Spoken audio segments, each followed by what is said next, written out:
ঘূর্ণিঝড়ে রূপ নিয়েছে গভীর নিম্নচাপ। সমুদ্র বন্দরে ৬ নম্বর বিপদ সংকেত। উপকূলে ঝোড়ো হাওয়া, বৃষ্টি। প্রস্তুত ত্রাণ মন্ত্রণালয়। বিএনপির পলাতক নেতা লন্ডনে বসে দেশ বিরোধী ষড়যন্ত্র করছে অভিযোগ প্রধানমন্ত্রীর। ঢাকা দক্ষিণ সিটিতে 4 প্রকল্পের ভিত্তি স্থাপন। এমপি আনোয়ারুল আজিমকে নিষ্ঠুরভাবে হত্যার কারণ জানালেন ডিবি প্রধান। ঘটনা তদন্তে কলকাতায় যাচ্ছে 3 সদস্যের গোয়েন্দা দল।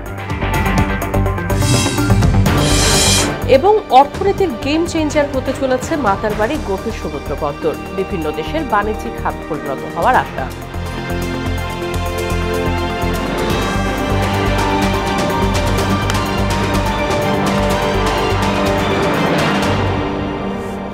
আসসালামু আলাইকুম, সবাইকে স্বাগত মোহনা সংবাদে। শুনছিলেন শিরোনাম, পুরো সংবাদের সঙ্গে আছি রাশিদা সুলতানা রিঙ্কু।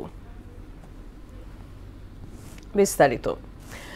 গভীর নিম্নচাপটি ইতোমধ্যেই ঘূর্ণিঝড়ের রূপ নিয়েছে। চট্টগ্রাম ও কক্সবাজারে 6 এবং মোংলা ও পায়রা সমুদ্র বন্দরে 7 নম্বর বিপদ সংকেত জারি করেছে আবহাওয়া অধিদপ্তর। উপকূলে শুরু হয়েছে ঝড়, বৃষ্টি। ইশতিয়াক হোসেনের ডেস্ক রিপোর্ট। বঙ্গোপসাগরে সৃষ্ট নিম্নচাপটি গভীর নিম্নচাপে রূপ নিয়েছে। এর প্রভাবে উপকূলীয় জেলায় বৃষ্টিপাত সহ ঝড়ো হাওয়া বয়ে যাচ্ছে। দেশের 4 সমুদ্র বন্দরে 3 নম্বর স্থানীয় সতর্ক সংকেত জারি করেছে আবহাওয়া অধিদপ্তর। গভীর নিম্নচাপটি ঘূর্ণিঝড় রেমালে রূপ নিয়েছে। গভীর নিম্নচাপ কেন্দ্রের 48 কিলোমিটারের মধ্যে বাতাসের একটানা সর্বোচ্চ গতিবেগ ঘন্টায় 50 থেকে 60 কিলোমিটার। উত্তর বঙ্গোপসাগর ও গভীর সমুদ্রে অবস্থানরত জেলেদের দ্রুত নিরাপদ আশ্রয়ে চলে যাওয়ার নির্দেশ দিয়েছে আবহাওয়া অধিদপ্তর। বর্তমান গতিবিধি বিশ্লেষণ করে ভারতের আবহাওয়া বিভাগ বলছে, সৃষ্টি হওয়ার পর ঘূর্ণিঝড়টি বাংলাদেশের খেপুপাড়া এবং পশ্চিমবঙ্গের সাগরদ্বীপের মাঝামাঝি অঞ্চল দিয়ে অতিক্রম করবে। ওই সময় বাতাসের গতিবেগ থাকবে ঘন্টায় 110 থেকে 130 কিলোমিটার। ইতোমধ্যে 4 রাজ্য নাগাল্যান্ড, মণিপুর, মিজোরাম এবং ত্রিপুরায় রেড অ্যালার্ট জারি করেছে ভারতের আবহাওয়া বিভাগ। ইশতিয়াক হোসেন, ইন্টারন্যাশনাল ডেস্ক, মোহনা সংবাদ। দর্শক, নিম্নচাপের প্রভাবে উপকূলে ঝোড়ো হাওয়া ও বৃষ্টিপাত শুরু হয়েছে। অজানা আশঙ্কায় সন্ত্রস্ত হয়ে পড়েছে বাসিন্দারা। বিস্তারিত জানাতে কুয়াকাটা থেকে সরাসরি যোগ দিচ্ছেন সহকর্মী সাগর আকন। সাগর, ঘূর্ণিঝড় রেমাল নিয়ে উপকূলের পরিস্থিতি কেমন দেখতে পাচ্ছেন, আর সেখানে কি ধরনের প্রস্তুতি নিয়েছে প্রশাসন?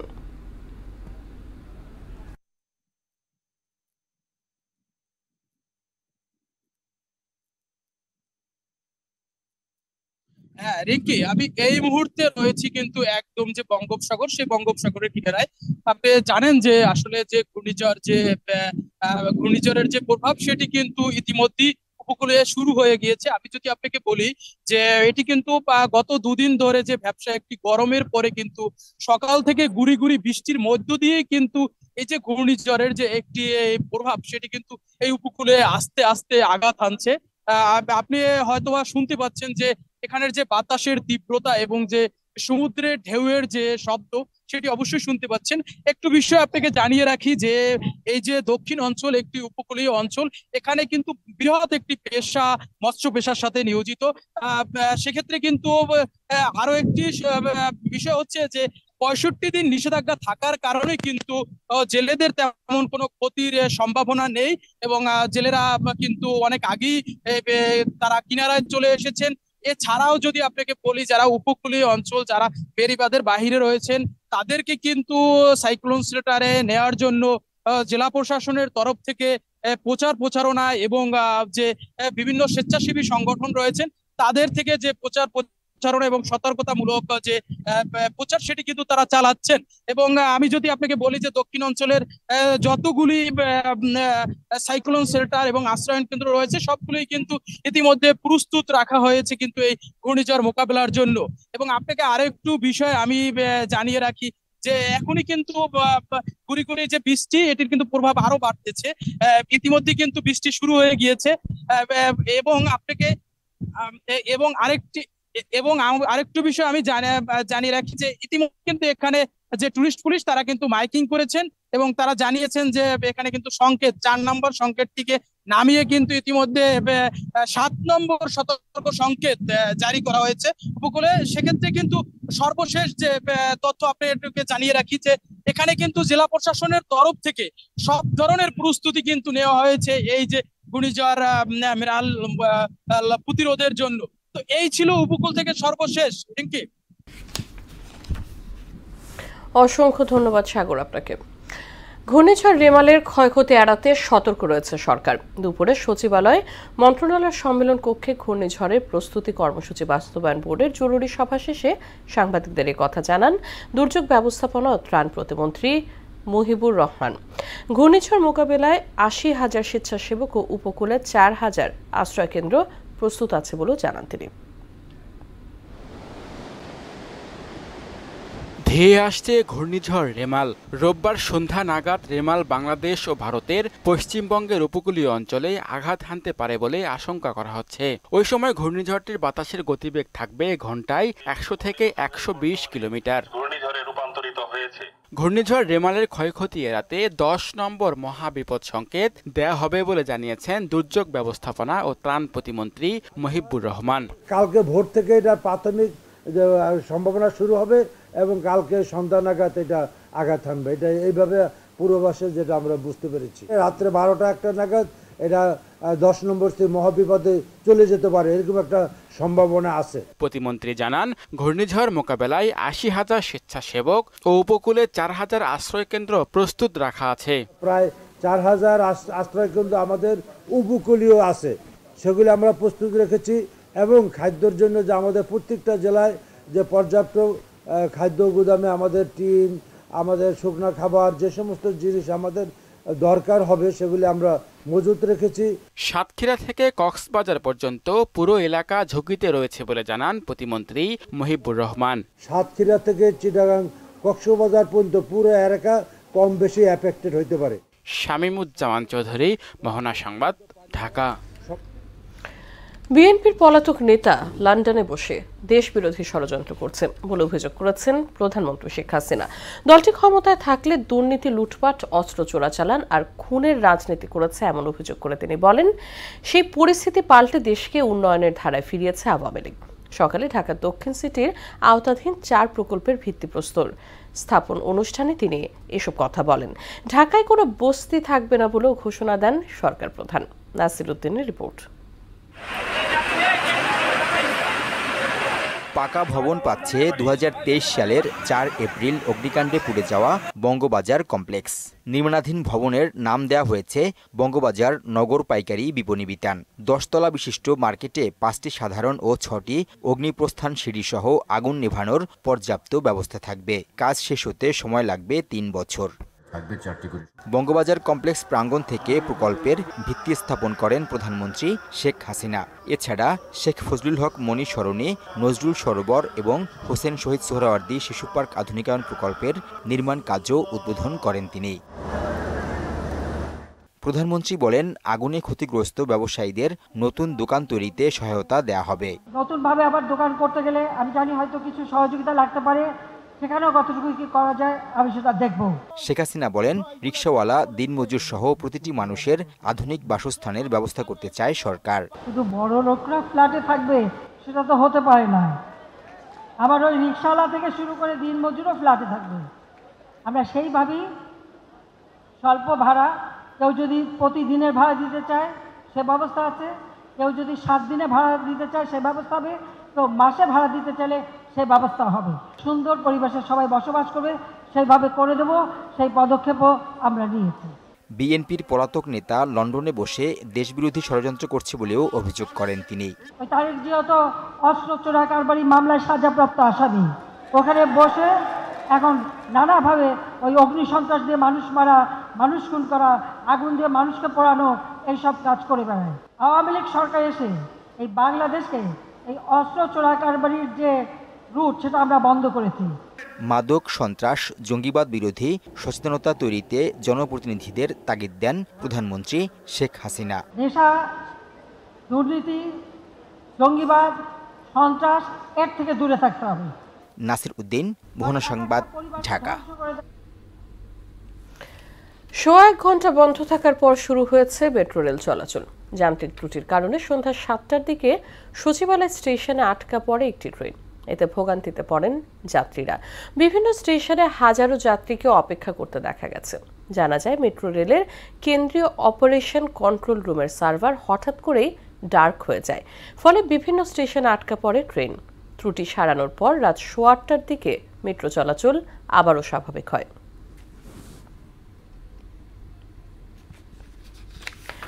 প্রথমে ব্ল্যাকমেল করার উদ্দেশ্য থাকলেও পরবর্তীতে আধিপত্যের লড়াই সহ নানা কারণে ঝিনাইদহের এমপি আনোয়ারুল আজিম আনারকে হত্যা করা হয় বলে জানিয়েছেন ডিবি প্রধান হারুনুর রশিদ। নিজ কার্যালয়ে সাংবাদিকদের তিনি বলেন, গণমাধ্যমে নানা ধরনের গল্প প্রচার হচ্ছে, তাই সবকিছু এখন জানানো সম্ভব নয়। ঘটনা তদন্তে শীঘ্রই 3 সদস্যের গোয়েন্দা পুলিশের দল কলকাতায় যাচ্ছে বলেও জানান হারুনুর রশিদ। কাজী ইহসান বিন্দিদারের রিপোর্ট। এমপি আনোয়ারুল আজিমের খুনের ঘটনায় এখন অবধি আটককৃতদের জবানবন্দি, কয়েকটি সিসিটিভি ফুটেজ ছাড়া মরদেহ এবং হত্যায় ব্যবহৃত অস্ত্র কোনো কিছুই উদ্ধার হয়নি। ঢাকায় দায়ের হওয়া মামলার সূত্র ধরে সৈয়দ আমানুল্লাহ ওরফে শিমুল ভুইয়া নামে এক চরমপন্থী নেতা, প্রধান সন্দেহভাজন বাল্যবন্ধু আক্তারুজ্জামান শাহিনের বান্ধবী সিলিস্তি রহমান এবং ফয়সাল নামে একজনকে রিমান্ডে নিয়েছে ডিবি পুলিশ। তারা নিশ্চয়ই পারিপার্শ্বিক সাক্ষ্য পেয়েছে, তারা সেখানে কিছু আলামত পেয়েছে, যার পরিপ্রেক্ষিতে তারা মার্ডার মামলা রুজু করেছে। টাকা পয়সা ছাড়াও এখানে আধিপত্য বিস্তার। ধৃতদের জবানবন্দির বরাত দিয়ে ডিবি পুলিশ বলছে, প্রথমে এমপি আজিমকে হত্যার পরিকল্পনা ছিল না, ছিল হানি ট্র্যাপিং এর ফাঁদে ফেলে ব্ল্যাকমেল করা। সেই পরিকল্পনা ভেস্তে গেলে তাকে হত্যা করা হয়। তাকে আটকিয়ে রেখে অথবা কিছু ছবি টবি তুলে তাকে 2 দিন কিছু টাকা নেওয়া যায় কিনা, এটা কিন্তু তাদের মূল গেম না। তাদের মূল গেম প্রথমবার, দ্বিতীয়বার, তৃতীয়বার মূল গেম তাকে দুনিয়া থেকে সরিয়ে দেওয়া তাদের উদ্দেশ্য। দেহাংশ, ডিএনএ টেস্ট, আলামত এবং অস্ত্র উদ্ধার সহ নানা বিষয়ে তিনি বলেন, সবকিছু গণমাধ্যমকে জানানো সম্ভব নয়। গণমাধ্যমে প্রকাশিত বেশিরভাগ তথ্য বিভ্রান্তিকর। অনেক মিডিয়া গণমাধ্যমে অনেক ধরনের গল্প আসতেছে, প্রমাণ তো আমাদের কাছে আছে। আমি তো আপনার সে তথ্য দেব না। আনার হত্যাকাণ্ডে এখন পর্যন্ত 2 দেশে কয়েকজন গ্রেফতার হলেও মূল পরিকল্পনাকারী রয়ে গেছে ধরাছোঁয়ার বাইরে। আমরা সেখানে যাই, গেলে আরো তথ্য পাওয়ার সম্ভাবনা আছে। কাজী ইহসান বিন্দিদার, মোহনা সংবাদ, ঢাকা। বিএনপির পৃষ্ঠপোষকতায় বাংলাদেশে সাম্প্রদায়িক অপশক্তি এখনো তৎপর বলে অভিযোগ করেছেন আওয়ামী লীগের সাধারণ সম্পাদক ওবায়দুল কাদের। জন্মবার্ষিকী উপলক্ষে জাতীয় কবি কাজী নজরুল ইসলামের সমাধিতে শ্রদ্ধা নিবেদন শেষে তিনি কথা বলেন। শেখ হাসিনার নেতৃত্বে সাম্প্রদায়িকতার বিষবৃক্ষ সমূলে উৎপাটন করতে হবে বলে মন্তব্য করেন ওবায়দুল কাদের। তানজিদ ভুইয়ার রিপোর্ট। জাতীয় কবি কাজী নজরুল ইসলামের 125তম জন্মবার্ষিকী উপলক্ষে সংস্কৃতি মন্ত্রণালয়ের 3 দিনব্যাপী কর্মসূচি নেওয়া হয়েছে। এবারের প্রতিপাদ্য অসাম্প্রদায়িক চেতনা এবং নজরুল। প্রথম দিন ঢাকা বিশ্ববিদ্যালয় চত্বরে কবির সমাধিতে পুষ্পস্তবক অর্পণ করেন সংস্কৃতি প্রতিমন্ত্রী নাহিদ ইজহার খান। এরপর বিভিন্ন সামাজিক, সাংস্কৃতিক ও রাজনৈতিক সংগঠনের নেতাকর্মীরা শ্রদ্ধা নিবেদন করেন। কাজী নজরুল ইসলাম আমাদের জাতীয় কবি, তার জন্মদিবসে ছুটিটা ঘোষণা করা হোক, সেটা এখনো হয়নি। কবির সমাধিতে শ্রদ্ধা জানান আওয়ামী লীগ সাধারণ সম্পাদক ওবায়দুল কাদের। পরে সাংবাদিকদের বলেন, বিজয় সুসংহত করতে সাম্প্রদায়িক অপশক্তিকে সমূলে উৎপাটনের বিকল্প নেই। আমরা আজকের এই দিনে আমাদের অঙ্গীকার, বঙ্গবন্ধু কন্যা শেখ হাসিনার নেতৃত্বে সাম্প্রদায়িকতার বীজ বৃক্ষকে সমূলে উৎপাদিত করে অসাম্প্রদায়িক বাংলাদেশ গড়ব। কবি নজরুলের অসাম্প্রদায়িক চেতনায় দেশ গড়তে, শেখ হাসিনার হাতকে আরও শক্তিশালী করতে সবার প্রতি আহ্বান জানান ওবায়দুল কাদের। দুর্বৃত্তদের শাস্তি করতেই হবে, জনস্বার্থে, জাতীয়। তানজিদ ভুইয়া, মোহনা সংবাদ। বাংলাদেশের অর্থনীতির গেম চেঞ্জার হতে চলেছে মাতারবাড়ি গভীর সমুদ্র বন্দর। পূর্ণমাত্রায় চালু হলে যা আন্তর্জাতিক বন্দরের মর্যাদা পেতে পারে। সমুদ্র সম্পদ ব্যবহারে পুরো প্রক্রিয়া শেষ হলে মাতারবাড়ি বন্দর হবে থাইল্যান্ড, মিয়ানমার, ভারত, ভুটান, নেপাল সহ এই অঞ্চলের বাণিজ্যের হাব। সবকিছু ঠিক থাকলে আগামী 70 থেকে 80 বছরে বন্দরের সুবিধা সম্পূর্ণ হয়ে আসছে মাতারবাড়ি। কক্সবাজারের সেই উপকূল ঘুরে এসে 2 পর্বের ধারাবাহিকের শেষ পর্ব জানাচ্ছেন বোরহানুল হক সম্রাট। চট্টগ্রাম বন্দর থেকে নৌপথে ৭০ কিলোমিটার দূরে হলেও কাগজে কলমে পতেঙ্গার ওই বন্দরের নতুন টার্মিনাল হিসেবেই মাতারবাড়ি গভীর সমুদ্র বন্দর প্রকল্প বাস্তবায়ন হচ্ছে। বিদ্যমান ব্যবস্থায় চট্টগ্রাম ও মোংলাতে ১৯০ মিটার দীর্ঘ ও ৯.৫ মিটার গভীরতার ড্রাফটের জাহাজ ভিড়তে পারছে। তাই গভীর সমুদ্রে নোঙর করা বড় জাহাজ থেকে লাইটার জাহাজের মাধ্যমে বন্দরে পণ্য আনা নেয়ার কাজ চলে। শুরুতে শুধুই মাতারবাড়ি কয়লাভিত্তিক বিদ্যুৎ কেন্দ্রের যেটি হবার কথা থাকলেও কার্যত এখন এটি হতে চলেছে দেশের প্রথম গভীর সমুদ্র বন্দর। আমরা আশা করছি আগামী অগাস্টের মধ্যেই ডিপিপি অ্যাপ্রুভাল হয়ে যাবে, দেন আমরা সেপ্টেম্বর অক্টোবরের মধ্যে কাজ শুরু করতে পারব। গভীর সমুদ্র থেকে ১৬ মিটার গভীরতায় কৃত্রিম চ্যানেলে সরাসরি মাতারবাড়িতে নোঙর করছে বিশালদেহী জাহাজগুলো। ফলে চট্টগ্রাম বন্দরের চেয়ে এখনই ভিড়ছে কয়েকগুণ বেশি লোডবাহী জাহাজ। ১ লাখ মেট্রিক টন ধারণ ক্ষমতার কার্গো জাহাজের মাদার ভেসেলে পণ্য উঠানামার জন্য এখন আর সিঙ্গাপুর বা কলম্বোতে যেতে হবে না। যেখানে চট্টগ্রাম বন্দরে এখন 2 থেকে 2,500 টিউজ কন্টেনার নিয়ে জাহাজ আসে এবং প্রতিদিন আমাদের 3 থেকে 4,000 টিউজ কন্টেনার ইম্পোর্টেড কন্টেনার এসে থাকে। তার মানে একটা কন্টেনারেই যদি মনে করেন 8,000 আসে, তার মানে 2 দিনের ইম্পোর্ট চলে আসতে পারে। ভারতের 7 সিস্টার খ্যাত রাজ্য বার্মা এমনকি চীনের কুনমিং বন্দরের চেয়েও বেশি সুবিধা সম্পন্ন হয়ে উঠতে পারে এই মাতারবাড়ি। 7 সিস্টার এখানে যারা আছেন এই রাজ্যগুলোরও সুবিধা পাবে। ভুটান নেপালও সুবিধা নিতে পারবে। বাংলাদেশের আগামী 70-80 বছরের কিন্তু বন্দরের চাহিদা পূরণ হবে। এটা বাস্তবায়িত হলে বাংলাদেশের অর্থনীতির একটা বড় ধরনের গেম চেঞ্জার হবে। পানিপথের ভূ রাজনীতিতে গুরুত্বপূর্ণ হয়ে ওঠা মাতারবাড়ি পুরোদমে চালু হলে এর সঙ্গে চট্টগ্রাম, মোংলা ও পায়রা বন্দরের নেটওয়ার্ক যুক্ত হবে। সঠিক ব্যবস্থাপনা থাকলে খুলবে সম্ভাবনার নানা দোয়ার। কেবলমাত্র তো এটাকে একটা বন্দর হিসেবে দেখছি না, এটা চারিদিকে একটা ইন্ডাস্ট্রিয়াল স্পেশাল ইকোনমিক জোন হবে বলে আশা করছি, যেখানে জাপানের বেঙ্গল ইন্ডাস্ট্রিয়াল গ্রোথ বেল্ট, তারা এটাকে বিগ বি বলে, সেইটার আওতায় তারা চীনে তাদের যেসব বিনিয়োগ সেটা তারা অনেক কিছুই বাংলাদেশে নিয়ে আসতে চায়। যে ধরনের বিনিয়োগ আসবে সেই বিনিয়োগের জন্য যাতে আমরা প্রফেশনালদেরকে দিতে পারি সেইটা লাগবে। গত বছরের 11 নভেম্বর প্রধানমন্ত্রী শেখ হাসিনা এই বন্দরের ভিত্তি স্থাপন এবং নতুন চ্যানেলের উদ্বোধন করেন। তবে যে পরিমাণ পণ্য খালাসের সম্ভাবনা রয়েছে তার জন্য সড়ক পথ কতখানি তৈরি হচ্ছে তা নিয়ে প্রশ্ন থাকছে শুরু থেকেই। মাতারবাড়ির বিদ্যুৎ কেন্দ্রের জেটিতে দাঁড়িয়ে থাকা এই জাহাজটি একই সাথে গভীর সমুদ্র বন্দরের স্বপ্ন যেমন দেখাচ্ছে, তেমনি এর গভীরতাকে কাজে লাগিয়ে এমন বড় জাহাজ এখানে আসাকেও গুরুত্বপূর্ণ বিবেচনা করা হচ্ছে। এর ফলে বিদ্যুতের দাম, উৎপাদন খরচ অনেক কমে যাবে বলে আশা করছেন বিশ্লেষকরা। বুরহানুল হক সম্রাট, মোহনা সংবাদ, মহেশখালী, কক্সবাজার। প্রধানমন্ত্রীর নির্দেশ মেনে বিত্তবান সহ সবাইকে শিক্ষায় বিনিয়োগ করার আহ্বান জানিয়েছেন ঢাকা 15 আসনের সংসদ সদস্য ও সাবেক শিল্প প্রতিমন্ত্রী আলহাজ কামাল আহমেদ মজুমদার। মণিপুর উচ্চ বিদ্যালয় ও কলেজের কৃতি শিক্ষার্থীদের সংবর্ধনা অনুষ্ঠানে এই কথা বলেন তিনি। প্রতিষ্ঠানের সাফল্য ও সুনাম ধরে রাখতে সবাইকে ভেদাভেদ ভুলে কাজ করার তাগিদ দেন এই বীর মুক্তিযোদ্ধা। রেজা খানের রিপোর্ট। দেশসেরা শিক্ষা প্রতিষ্ঠান মণিপুর উচ্চ বিদ্যালয় ও কলেজের চলতি বছরের এসএসসি পরীক্ষায় জিপিএ 5 পাওয়া 1337 শিক্ষার্থীকে সংবর্ধনা দেয়া হয় রূপনগর ক্যাম্পাসে। অনুষ্ঠানের প্রধান অতিথি ঢাকা 15 আসনের সংসদ সদস্য আলহাজ কামাল আহমেদ মজুমদারকে বয়েজ স্কাউটের পক্ষ থেকে গার্ড অব অনার প্রদান করা হয়। অডিটোরিয়ামে সমবেত জাতীয় সঙ্গীতের মাধ্যমে অনুষ্ঠান শুরু হয়। স্বাগত বক্তব্য দেন ভারপ্রাপ্ত প্রধান শিক্ষক আখলাক আহমদ। ভালো একজন মানুষ তৈরি করার ব্রত নিয়ে এবং লক্ষ্য নিয়ে এগিয়ে আমরা চলেছি।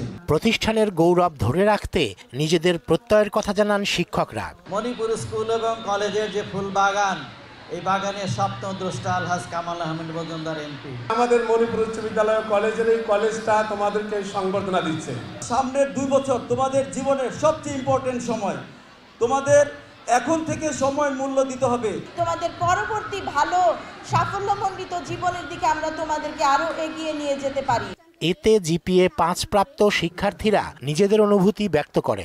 আমাদের স্কুলে শেখা মূল্যবোধ আমাদের জীবনের প্রতিটি ক্ষেত্রে আমাদেরকে সফলতা প্রাপ্ত করতে সহায়তা করবে। আমার বাবা, চাচা, ফুফু সবাই এখান থেকে পড়ছে এবং এখান থেকে পড়ে তারা আজকে 99% ডাক্তার। সাবেক শিল্প প্রতিমন্ত্রী আলহাজ কামাল আহমেদ মজুমদার মণিপুর উচ্চ বিদ্যালয় ও কলেজ প্রতিষ্ঠায় প্রধানমন্ত্রী শেখ হাসিনার অবদান তুলে ধরেন। প্রধানমন্ত্রীর নির্দেশ অনুযায়ী সবাইকে শিক্ষা খাতে বিনিয়োগ করার আহ্বানও জানান তিনি। এই কলেজটি মাননীয় প্রধানমন্ত্রী জননেত্রী শেখ হাসিনার নির্দেশে আমি প্রতিষ্ঠিত করি। এই জায়গাটিও মাননীয় প্রধানমন্ত্রী জননেত্রী শেখ হাসিনা দিয়েছেন। মাননীয় প্রধানমন্ত্রী তাই শিক্ষাকে শিল্প হিসাবে তিনি ঘোষণা করেছেন এবং সবাইকে বলেছেন যে আপনারা এই শিল্পে বিনিয়োগ করেন। যারা ভালো ফলাফল করেছে তারা মণিপুর কলেজেই ভর্তি হবে এমন আশা জানিয়ে এদের পড়াশোনায় বিশেষ ছাড় দেওয়ার ঘোষণা দেন এই বীর মুক্তিযোদ্ধা। যারা জিপিএ পাস প্রাপ্ত তাদের জন্য ভর্তি ফি এবং বেতন অর্ধেক মকুব করা হবে। প্রতি মাসে 1000 টাকা করে বৃত্তি প্রদান করা হবে যারা জিপিএ 5 প্রাপ্ত। কলেজে যারা জিপিএ পাস প্রাপ্ত হবে প্রত্যেক শিক্ষার্থীকে নগদ 5000 টাকা করে দেওয়া হবে। মণিপুর উচ্চ বিদ্যালয় ও কলেজের গৌরব ধরে রাখতে সংশ্লিষ্টদের একযোগে কাজ করার তাগিদ দেন কামাল আহমেদ মজুমদার। এই কলেজ যাতে বাংলাদেশের একটি শ্রেষ্ঠ কলেজ হিসাবে আমরা পরিগণিত করতে পারি, সবার মুখে মুখে যাতে এই কলেজের নাম থাকে। শেষে কৃতি শিক্ষার্থীদের গলায় মেডেল পরিয়ে দেন অনুষ্ঠানের প্রধান অতিথি। রেজা খান, মোহনা সংবাদ, ঢাকা। শাহাদাত নামে নতুন জঙ্গি গ্রুপ খুলে আনসার আল ইসলামের সাংগঠনিক কার্যক্রম চলছে বলে জানিয়েছেন র্যাবের মিডিয়া উইংয়ের পরিচালক কমান্ডার আরাফাত ইসলাম। সকালে কারওয়ান বাজারের র্যাবের মিডিয়া সেন্টারে এক সংবাদ সম্মেলনে তিনি জানান, সংগঠনের রিক্রুটিং শাখার প্রধান সহ 3 জনকে গ্রেফতারের পর জিজ্ঞাসাবাদ করে তথ্য পাওয়া গেছে। এখনো পর্যন্ত নতুন এই গ্রুপের সদস্য সংখ্যা 100-র কাছাকাছি বলে জানান কমান্ডার আরাফাত। রাজধানীতে অনুষ্ঠিত হল smart entrepreneurs conference and award 2014। রাজধানীর কাকরাইলের ইনস্টিটিউট অফ ডিপ্লোমা ইঞ্জিনিয়ার্স ভবনের আয়োজন করা হয়। দিনব্যাপী অনুষ্ঠানে অনলাইন ব্যবসায়ী ও ক্রেতাদের মধ্যে সম্পর্ক উন্নয়ন, ভাবনার আদান প্রদান সহ ব্যবসা বাড়ানোর কৌশল শেখানো হয়। এন্টারপ্রেনার অ্যান্ড ই-কমার্স প্ল্যাটফর্মের মাধ্যমে বহু উদ্যোক্তা নিজেদের সমস্যার প্রয়োজনীয় সমাধান খুঁজে পাচ্ছে বলে জানান সংগঠনের আহ্বায়ক হাসানুর রহমান রনি। সম্মাননা পেয়ে উচ্ছ্বাস জানান সফল উদ্যোক্তারা।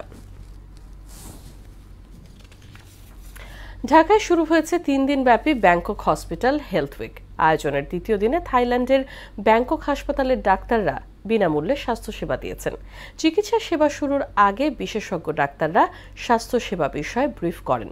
গ্লোবাল ট্রেলস ট্যুরিজমের স্বত্বাধিকারী সৈয়দ ইশাক মিয়া বলেন, বিদেশে চিকিৎসা নিতে আগ্রহী রোগীদের স্বাস্থ্যসেবা দিতে ব্যাংকক হাসপাতালের বিভিন্ন বিভাগের বিশেষজ্ঞ চিকিৎসকদের আমন্ত্রণ জানানো হয়েছে।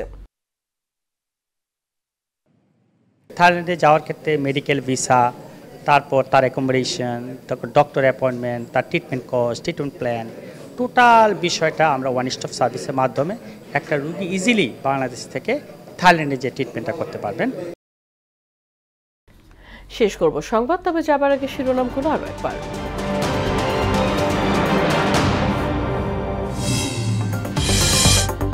ঘূর্ণিঝড়ে রূপ নিচ্ছে গভীর নিম্নচাপ, সমুদ্র বন্দরে 3 নম্বর সতর্ক সংকেত। উপকূলে ঝোড়ো হাওয়া বৃষ্টি, প্রস্তুত ত্রাণ মন্ত্রণালয়। বিএনপির পলাতক নেতা লন্ডনে বসে দেশ বিরোধী ষড়যন্ত্র করছে, অভিযোগ প্রধানমন্ত্রীর। ঢাকা দক্ষিণ সিটিতে 4 প্রকল্পের ভিত্তি স্থাপন। এমপি আনোয়ারুল আজিমকে নিষ্ঠুরভাবে হত্যার কারণ জানালেন ডিবি প্রধান। ঘটনা তদন্তে কলকাতায় যাচ্ছে 3 সদস্যের গোয়েন্দা দল।